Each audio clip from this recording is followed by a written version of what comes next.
మన బ్రేస్లెట్ అయితే రెడీ అయిపోయింది.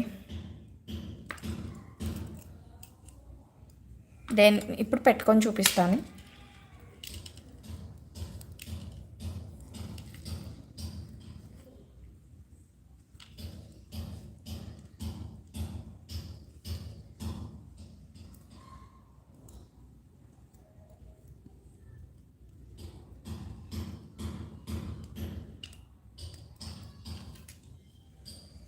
ఇదిగోండి కడా టైప్ బ్రేస్లెట్.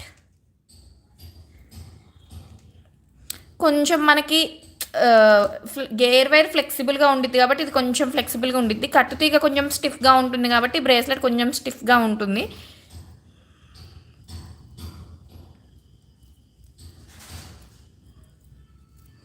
అండ్ సేమ్ దీనికి కూడా కావాలంటే ఇక్కడ ఏమైనా చామ్స్ వేసుకోవచ్చు. ఫైనల్ బ్రేస్లెట్ లుక్ అయితే ఇదండి.